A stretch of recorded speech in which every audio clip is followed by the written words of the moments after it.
Hello, my name is Anna Marie. Welcome to Actual Spinster. Before I get into the content of the video, I just wanted to say that there's a link in the description box to a GoFundMe link to help get Ala and her family out of Gaza. So if you can check that out and donate, I'd be really grateful. I'm a bit ill, but here we are. I also have a deadline in like 3 days or something, so this is very much a procrastination video. But at the same time, like, it's got to come out around now because it's the mid-year book freakout tag, you know?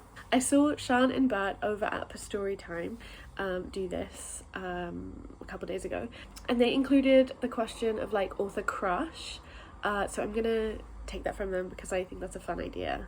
I'm not sure that I'm going to answer questions about characters and like crushes. I don't know. I'm doing this much more loosely than I normally do. I normally like rigidly plan out what I'm going to say, and I don't really feel like doing that right now.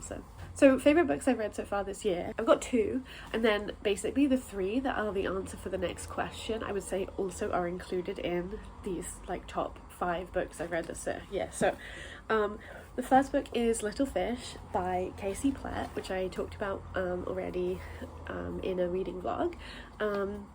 It's just like a really fantastic book. It's like heartwarming and difficult and sweet. Yeah, it like grapples with faith and identity a little, and I guess faith like not so much, more like sort of the legacy of faith, of Christianity, and specifically like Mennonites.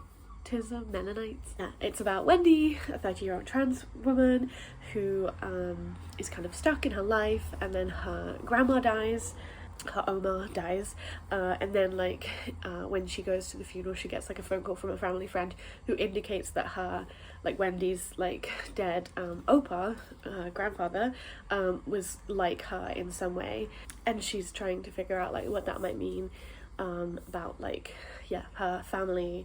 There's definitely like difficult topics, and I would definitely recommend looking up content warnings, especially in terms of like suicide, alcoholism, and sexual violence, especially in terms of like trans misogyny. One of the things that I loved about it is the way that it kept its heart even as it grapples with like difficult and like upsetting and kind of life-changing topics. That's, you know what I mean? Like, if you described all the content warnings, you'd be like, wow, that must be a rough book, which, like, it is.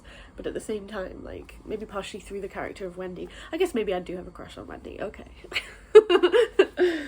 Anyway, the next favourite book is The Golden Notebook by Doris Lassing. I also talked about this quite a lot in depth. It hasn't, like, stayed with me in the sense that I thought it would. I would definitely still count it as, like, a favourite.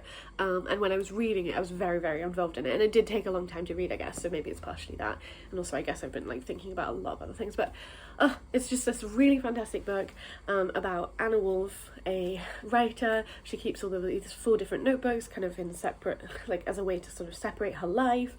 She, you know, has one that covers like her writing. She also has like a red notebook which is about her work with the Communist Party. There's like a blue one which is psychoanalysis, and then the yellow one, is like creative writing practice, so it's got like a novel in. And we got like bits from the notebooks as well as just like in third person writing about what Anna and her group of her community, her group of friends are like. She is a mother, she's a young kid, and like she also has a best friend called Molly, and I think they're gay together, and that's The Golden Notebook. So the next question is, what's the best sequel that you read so far this year? And this is where I get to pick up this massive heavy book. So we'll start with this so I don't have to hold it for that long. So I finally finished the Earthsea series this year by Ursula K. Le Guin. I suppose I do have maybe like 2 little longer short stories actually that were not like anthologized in the Tales from Earthsea section, so I do have to still read those, but I'm kind of counting it as being finished, you know. And I read the final 6th book in the series, which is The Other Wind, and I just loved it. Here's The Other Wind. Oops. Wow, this is really not telling you anything. I don't know why I bothered. I loved it. I can't really tell you what it's about because it follows on like directly on from Tahanu, and there's also actually like a short story in Tales from Earthsea that sort of bridges leads into the content of The Other Wind as well, which is why it's worth reading that short story collection and not skipping it. I say even as someone who doesn't like short stories, you know. See, what am I saying?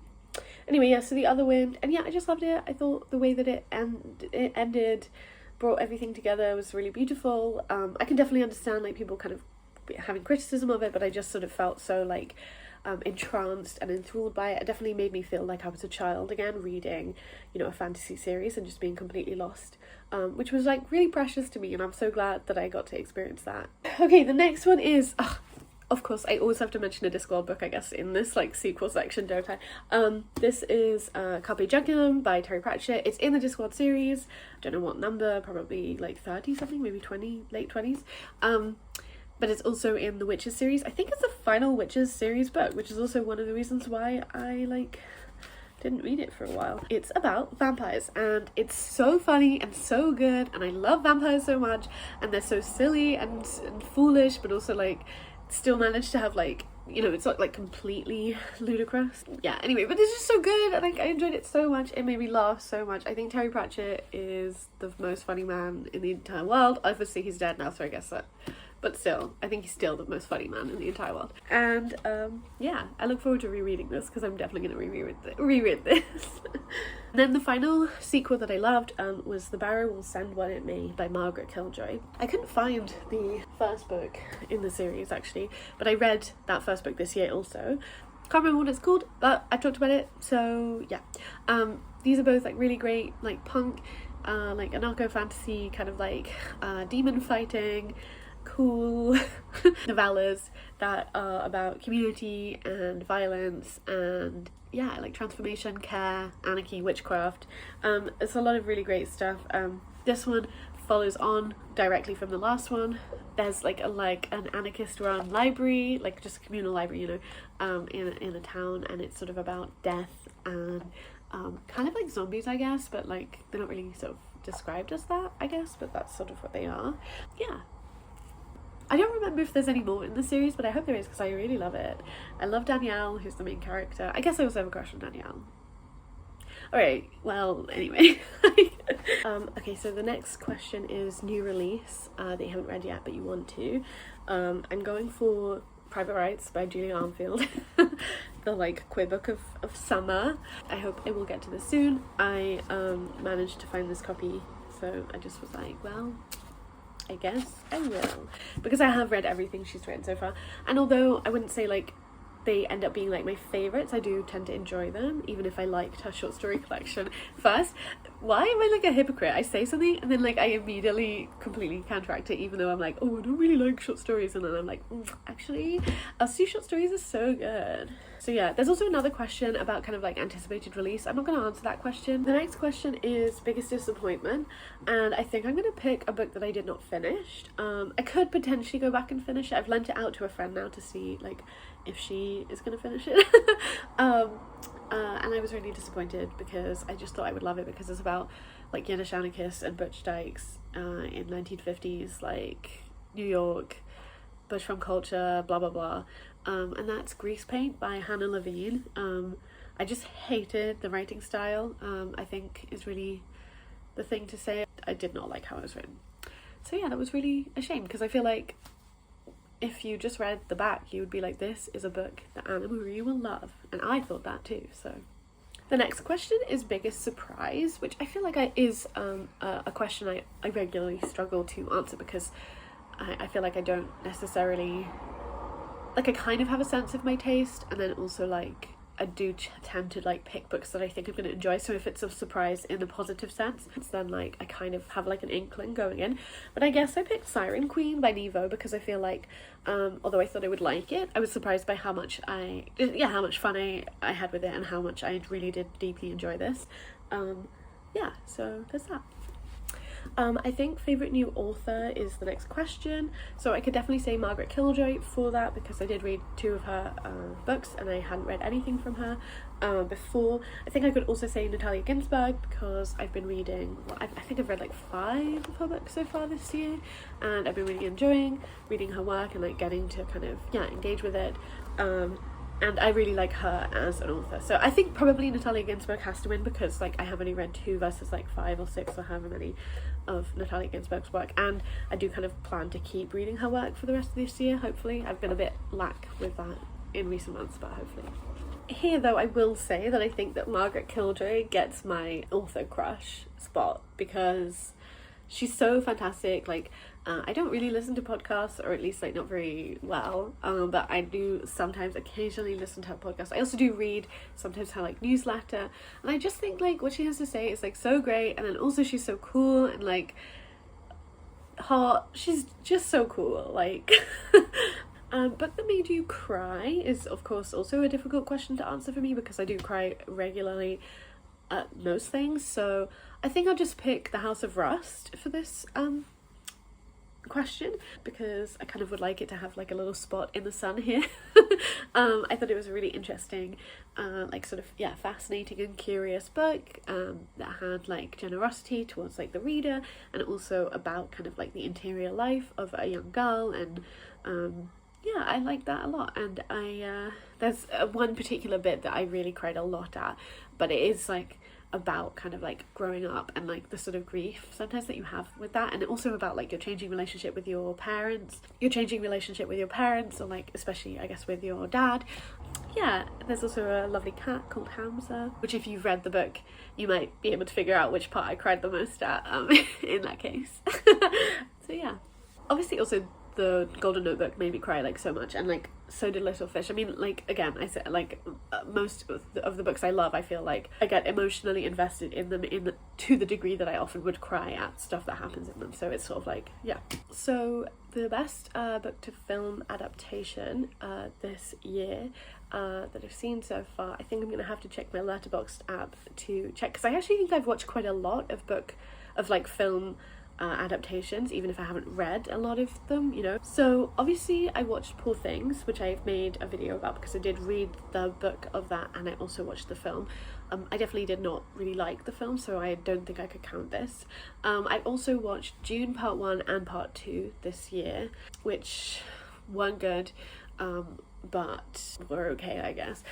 Basically, like, I finally watched the prequels, the Star Wars prequels this year, and in the context of those sci-fi films, I do kind of understand why people are saying that the Dune films were like great sci-fi films, even if they're just so deeply empty and it's all about how it looks, and like it's just. But what else? I recently also watched Red, White and Royal Blue because I watched that like fan fiction older woman with the pop star film that I do review or whatever, and then I got a bit obsessed with Nicholas Galitzine, and also that film like crazy. But I guess is it based on an actual book? It might be, so that also maybe counts, which I did enjoy, but pure fan fiction right there. I also actually watched Cabaret, which I think probably would take it if, you know, I'm allowed to include it as a film adaptation, because obviously the source material is like slightly sideways and like it's an adaptation of an adaptation kind of thing. But yeah, I watched Cabaret with Liza Minnelli in it, and I just actually loved it so much. I thought it was great. I loved when Brian, like, you know, shouted at the Nazis with a shitty newspaper, and then of course he did get immediately beaten up afterwards, but I loved him so much for that. And yeah, I just really enjoyed it, and I also thought it was like a genuinely very interesting, cogent, or whatever is the right word, take on kind of like spectacle and fascism, and the way that performance and aesthetic can kind of like distort and, you know, give space to like fascism. This is very badly articulated, but I hope that makes sense if you've seen it. Actually, two more. Slumdog Millionaire, which I do believe actually is based on a book, which I finally watched this year because I got very intensely obsessed with Dev Patel after watching Monkey Man, which I loved. And then also Yentl, which is like quite an unhinged film, because it's like, was it written by her? It's based off of a story by Isaac Bashevis Singer, and then like Barbara Streisand, she stars in it, she directed it, I think she also executive produced it, and she sings like all of the songs, like she's like the only one that sings. It's just kind of a crazy film, but it is very great. I mean, it should definitely be gayer, and also I do feel like she managed to kind of like downplay a lot of the transness, but anyway, it's also a great film. I did enjoy it. But I do think Cabaret definitely beats it. But I don't know, I've watched quite a lot of films this year. I'm like, I don't know if I said this, but I'm getting into film, and I kind of have been for the past few years, but like this year, film. Actually, let me know like if you'd be interested in a like fave films so far video, because I might make one of those. I don't know. Of course, the other like film adaptation, although it's a TV show, I guess, is Bridgerton, and I did actually read Romancing Mr. Bridgerton, but I think, did I read that in July or June? I think I did read it in June, so I guess it would count.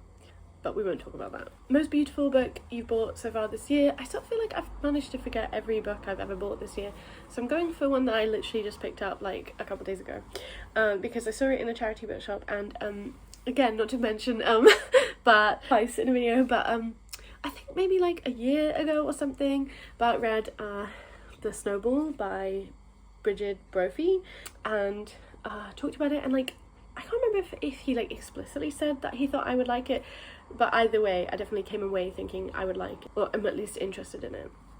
So I saw this and I just think it's like a really beautiful cover too, really great addition. I like how it's like simple, but it also like still has colour, do you know what I mean? Like I really dislike when design has to be simple and then it's also super like dull and boring colour wise, whereas this has like a really gorgeous turquoise and pink, and then yeah, like the gold. So yeah, I'm looking forward to reading this, and I just think gorgeous cover. The last question I think is, you know, what do you need to read by the end of this year? Of course, like there's loads of books I always need to read, including for my PhD now, and then also just that I've like set myself as a like goal to do. I guess I'll just pick one that I got recently because I saw this and I was like, oh, I didn't even know that they had published like a modern translated edition of this. I think it came out in 2021 or 2022, and it was like definitely what I had been looking for, and then yeah, it like totally slipped me by. So I hope to read this soon. So this is A Woman's Affair by Liane de Pougy. It's actually, yeah, that's how they've translated Idil Safik. So it was written in 1901 in French, and this is translated by Graham Anderson, and yeah, I'm excited to read it. It's about a notorious courtesan of 1890s Paris. Into her life bursts Flossie, a young American woman. It's obviously going to be a roman à clef about like Liane de Pougy and Natalie Clifford Barney. Yeah, I also like haven't read a book that engages with like Sapphic Paris stuff for a little while. I guess I had this idea that when I was doing my PhD it would be much more focused on modernism, and it isn't, or at least like not the kind of modernism that I originally was brought into modernism through, which is like Sapphic lesbian modernism, of course. So yeah, I don't have like an academic need to like read this kind of book, but I still am definitely interested. So yeah, I think that would be nice. And obviously also I'm trying to read more things published before 2000 than after. I am just about doing it, I think, like not counting rereads, which I wouldn't, because like I reread things based on like generally comfort, not, you know, but it's pretty tough, and I wouldn't say I'm doing it very well, but yeah, this will hopefully help with that. I think that's it for this video. Thank you so much for watching. Definitely let me know like what you think about any of the books I mentioned, or if you have any answers for these questions. Yeah, I do have plans to make, I think, 2 videos about modernism, because I kind of just want to do that. Yeah, hopefully those are coming up. If you have any questions about modernism, I could maybe try and answer them. The idea is that one of the videos is going to be like a general video about modernism, and then the other video is going to be about Sapphic modernism specifically, kind of like book recommendations and like my thoughts for both of those. So yeah, I don't know, if you have questions maybe I could try and answer them, but also I'm gonna do whatever I want, so we'll see.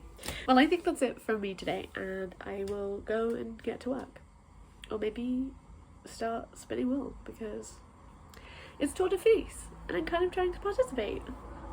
So yeah, okay, bye.